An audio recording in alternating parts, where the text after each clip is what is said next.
दोस्तों, एक और नया दिन और मैं बलजीत परमार हाज़िर हूँ एक नई कहानी, एक नया किस्सा लेकर। आज काफ़ी सारी नई डेवलपमेंट्स हुई हैं।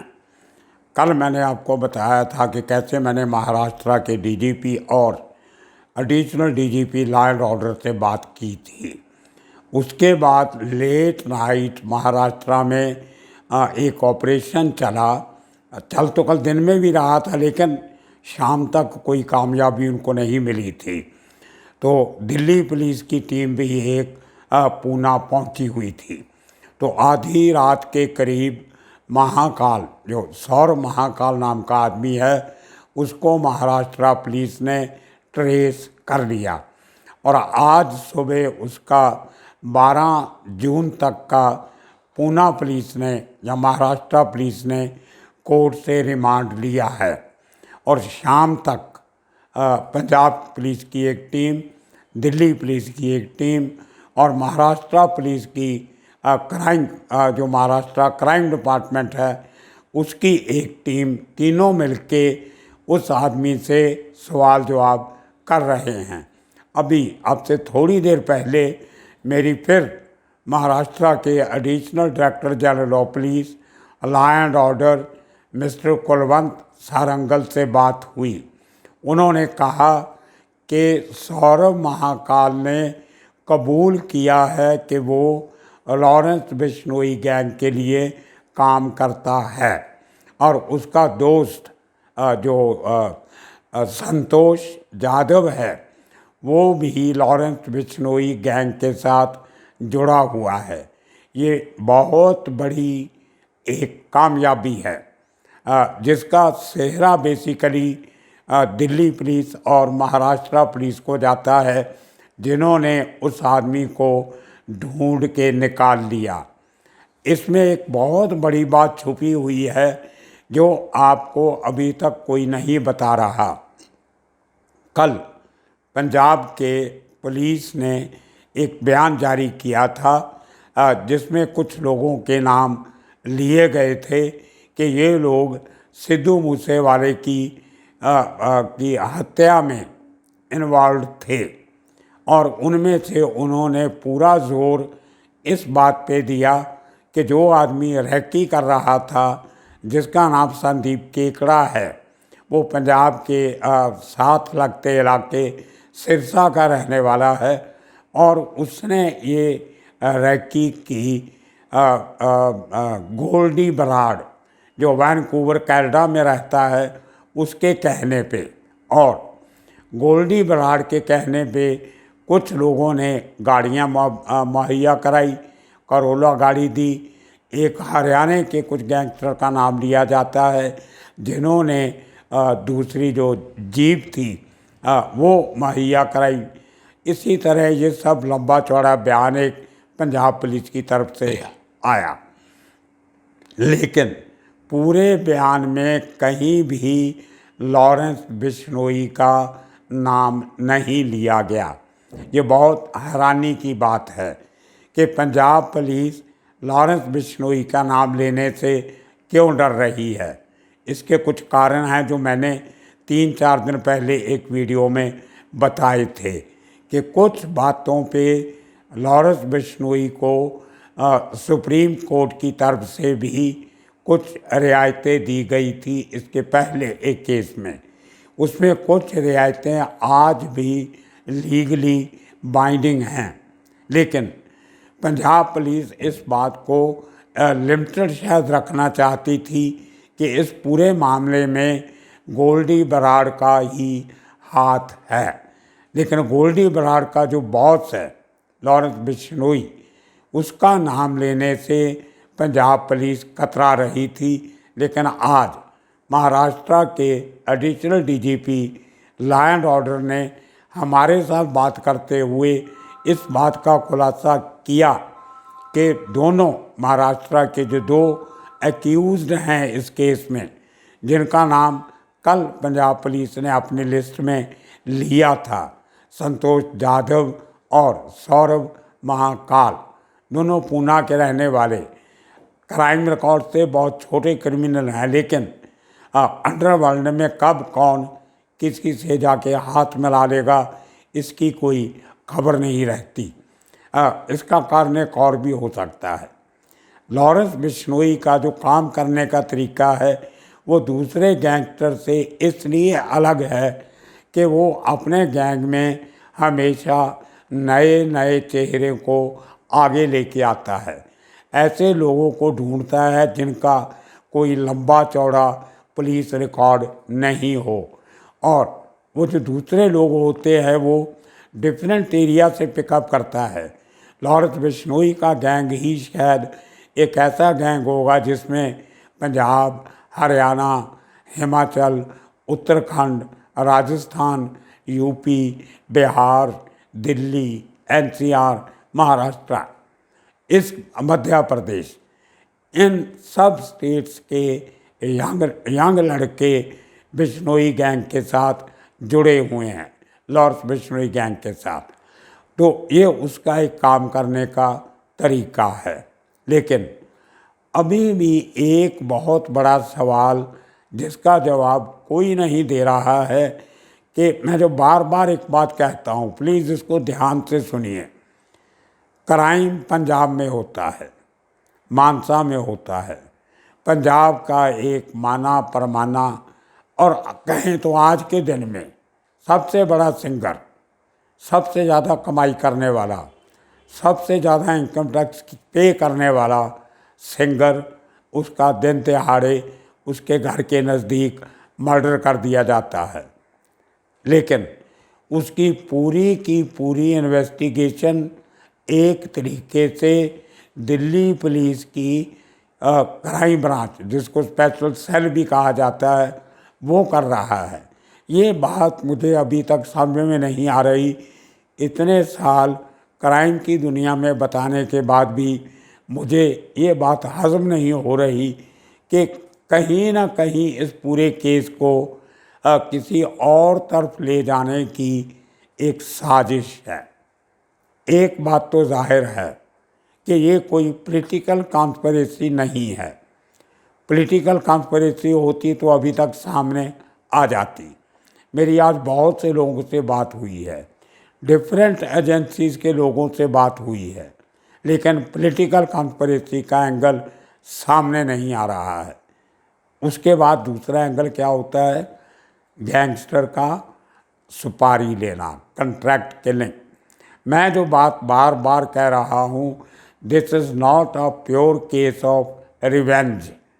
ये आपसी दुश्मनी में मारने का केस नहीं है। इसके पीछे एक क्रिमिनल कॉन्स्पिरेसी है जिसमें कुछ लोगों ने इकट्ठे होके ये फैसला लिया कि सिद्धू मूसेवाले को रास्ते से हटाया जाए, और उन लोगों ने क्रिमिनल्स को एक लंबी चौड़ी बड़ी फिरौती की रकम दी है। सुपारी किलिंग का एक समझौता किया है कि हम आपको इतना पैसा देंगे, आप इस आदमी को हमारे रास्ते से हटा दीजिए। वो लोग कौन हो सकते हैं, इस बात का खुलासा इन्वेस्टिगेशन में होना चाहिए। लेकिन मुझे नहीं लगता कि कभी ये फैसला जल्दी सामने आएगा। उसके कारण हैं, देखिए, कुछ लोग पंजाब से फरार हो गए हैं। जिस आदमी का इस केस से कोई लेना देना नहीं है, वो देश छोड़ के क्यों जाएगा। और आपसी रंजिश में इतने बड़े आदमी का इतना खर्चा करके कत्ल करवाने का मकसद आज तक कभी क्राइम में दुनिया में नहीं देखा जाता। अगर किसी बड़े आदमी को, हाई एंड टारगेट को टारगेट किया जाता है तो उसके पीछे इन्वॉल्वमेंट भी बड़े लोगों की होती है। ये कोई गुल्ली डंडे का गेम नहीं है कि उसने मेरे से ज़्यादा स्कोर किया तो मैं उसको मार दूंगा। ये कोई ऐसी बात नहीं है। Sidhu Moosewala was not an ordinary person, he was not a small time criminal. उसका कोई क्राइम का रिकॉर्ड भी नहीं है। दूसरी बात है कि वो अपने गानों में हथियारों की बात करता था, उस ज़मीनों के कब्ज़ों की बात करता था, या जो उस ज़मीन के साथ जुड़े हुए जो मुद्दे हैं उनकी बातों को थोड़ा सा क्रूड सेंस में, जहाँ उसको रगेड सेंस आप बोल सकते हो, उसमें बात करता था, क्योंकि वो उस इलाके का रहने वाला था जहाँ पे वो कल्चर आम तौर पर प्रचलित है। वो that area is known for keeping and using weapons.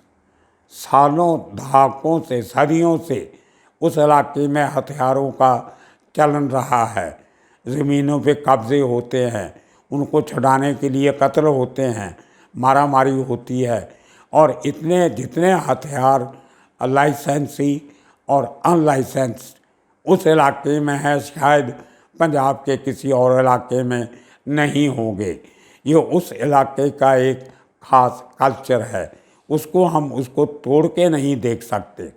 मैं बिल्कुल सिद्धू मूसेवाला के गानों का फ़ैन नहीं हूँ। मैंने कभी सिद्धू मूसेवाले के गानों की तारीफ़ नहीं की, क्योंकि उनमें गन कल्चर की बात होती थी। लेकिन मुझे लगता नहीं कि सिद्धू मूसेवाला किसी सोची समझी साजिश के नीचे ऐसे गाने लिखता था।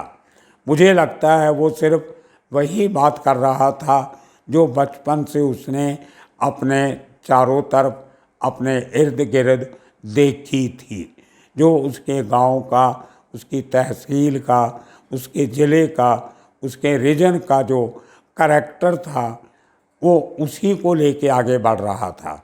और भी बहुत सारी बातें हैं उसकी पर्सनालिटी के साथ जुड़ी हुई, जिनकी वजह से वो इस किस्म के गीत लिखता था। और मुझे इस बात को मालूम है कि उसके माँ बाप को भी उसके इस किस्म के गीत लिखने अच्छे नहीं लगते थे। उन्होंने कई बार उससे इस बात करने की कोशिश की कि तू इस किस्म के गाने मत लिखा कर। लेकिन अब देखिए कंट्रास्ट इसमें, विरोधाभास कहाँ है। सिद्धू मूसेवाले का कहना था कि लोगों को इसी किस्म के गाने पसंद हैं। उसके पहले एक दौर था पंजाब में जहाँ पे डबल मीनिंग गाने गाए जाते थे, दो अर्थां गाने, शब्दों को तोड़ मरोड़ के पेश किया जाता था, जिनको पंजाबी में एक शब्द है लच्चर गाने, वो गाए जाते थे। उसमें बहुत से लोगों को मारा गया। वो दूसरा दौर था। आतंकवादियों के टाइम पे इस किस्म की टारगेट किलिंग हुई, जो लोग इस किस्म के डबल मीनिंग गाने वगैरह गाते थे। लेकिन अपने इलाके की, अपने चौगिरदे की, अपने एनवायरनमेंट की, अपने जो रोज़ाना हालात हैं उनकी बात को अपने तरीके से करने में शायद कहीं ना कहीं सिद्धू मूसेवाला कुछ लोगों पे टारगेट पे आया। एक वो जो पूरी यंगस्टर की क्लास थी उसके पीछे लगी, लाखों लोग नहीं करोड़ों लोग उसके फ़ैन हुए। उनकी हालत भी उसी जैसी थी जिस किस्म की बातें सिद्धू मूसेवाला करता था। खैर, लेकिन ये बातें बहुत से लोगों को हज़म नहीं हो रही थी।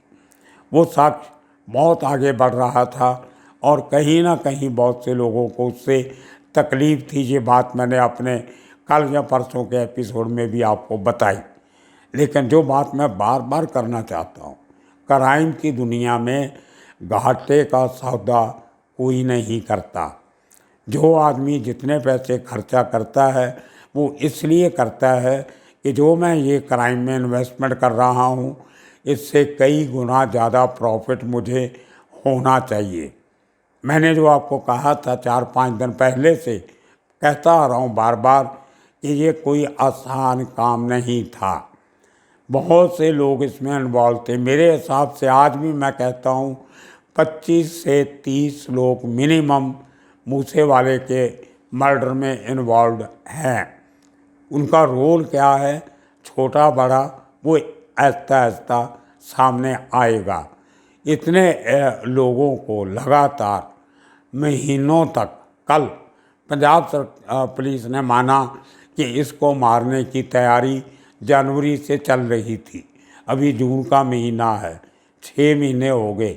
6 महीने से इतने लोग लगे हुए थे, उनका रहने का खर्चा, खाने पीने का खर्चा, उनका मूवमेंट का खर्चा, उनके एंटरटेनमेंट का खर्चा, उनके जो हथियार खरीदे गए। मेरे हिसाब से कम 7-8 वेपन्स इस्तेमाल कम हुए होंगे, लेकिन इन लोगों के पास थे, इनको मुहैया करवाए गए थे। मोटरसाइकिल, गाड़ियाँ, रहने के लिए घर, होटल, कई किस्म की फैसिलिटीज़ इनको लेके दी गई। इतने महीने इतने लोगों का खर्च चलाना किसी भी गैंग के लिए आसान नहीं होता। तो मेरा मतलब ये था कि जो पूरे ऑपरेशन की फंडिंग की गई वो किसने की, that's the big question mark. Her crime के पीछे एक मोटिव होता है। क्या था मोटिव? सिद्धू मूसेवाले को क्यों मारा गया? इसका जवाब अभी तक इन्वेस्टिगेशन से सामने नहीं आ रहा है और मुझे लगता है कि कभी आएगा भी नहीं। और जब तक मोटिव सामने नहीं आता, किन लोगों ने क्यों ये काम किया, किस लिए किया, उसका जवाब मिलना बहुत ज़रूरी है। आज मूसेवाले के गांव में उसका अंतिम संस्कार था। अंत संस्कार के बाद जो रस्म होती है अरदास की, वो आज उसके गांव में मानसा में पूरी की गई। क्योंकि गांव में जगह कम थी, तो मानसा की जो मंडी है वहाँ पे अनाज मंडी, वहाँ पे बड़ी ग्राउंड में वो अरदास का जो फंक्शन था वो पूरा किया गया। लाखों लोग उसमें पहुँचे। उसमें उसके बाप ने एक बात बहुत क्लियर कट बोली है कि मुझे इंसाफ चाहिए। जिस तरीके से मेरे बेटे को मारा गया है, इस तरीके से किसी और का बेटा नहीं मारा जाए। दूसरा खुलासा उसने बहुत बड़ा किया है कि मेरे बेटे ने कसम खा के ये कहा था कि उसका किसी भी गैंग से कोई इन्वॉल्वमेंट नहीं है। मैंने पंजाब में कम से कम आज 17-18 नामचीन सिंगर से बात की, जो आज के दिन में जिनका नाम है पंजाब में, प्रोमिनेंट सिंगर्स। किसी भी सिंगर ने ये नहीं कहा कि सिद्धू मूसेवाले का किसी गैंगस्टर के साथ कोई रिश्ता था, और अगर उसका गैंगस्टर के साथ रिश्ता नहीं था तो उसको गैंगस्टर ने क्यों मारा? That's the big question. उसको इसलिए मारा गया कि कुछ लोगों को उसकी तरक्की, उसकी कामयाबी, उसकी शोहरत, उसका पैसा पसंद नहीं था।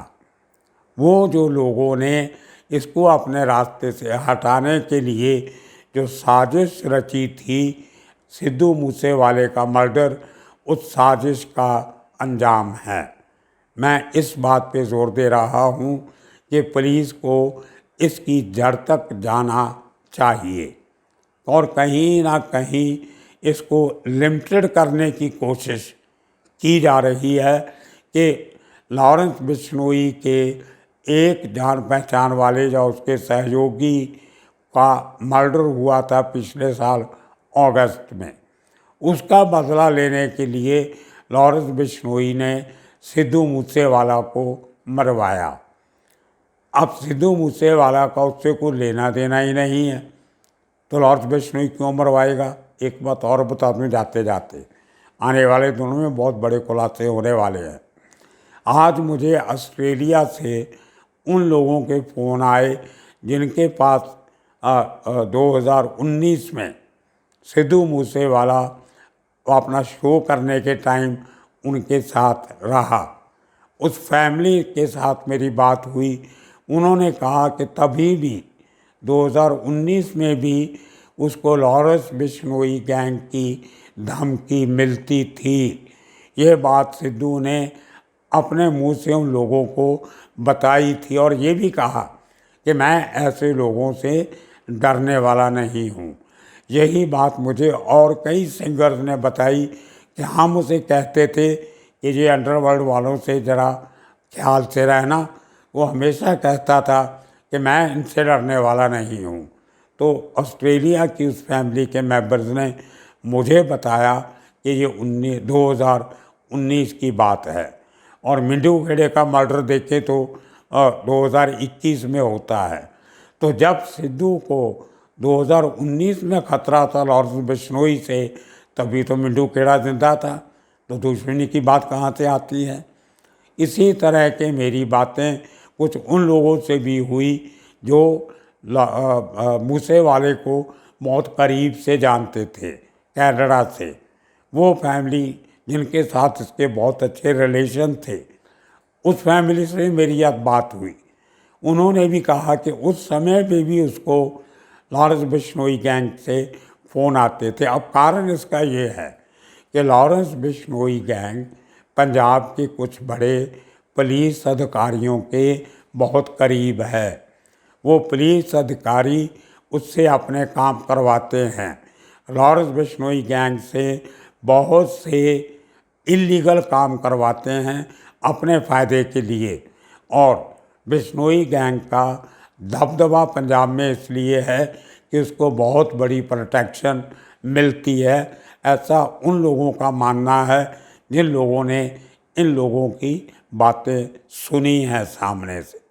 तो मेरा आज भी ये मानना है कि सिद्धू मूसेवाले को इंसाफ तब तक नहीं मिलेगा जब तक वो लोग जिन्होंने इसको मारने की सुपारी दी, कंट्रैक्ट दिया, इसको अपने रास्ते से हटाना चाहा, जब तक वो लोगों की नाम, उन लोगों की शख्सियत सामने नहीं आती है, सिद्धू मूसेवाला जो उसके परिवार को इंसाफ नहीं मिलेगा।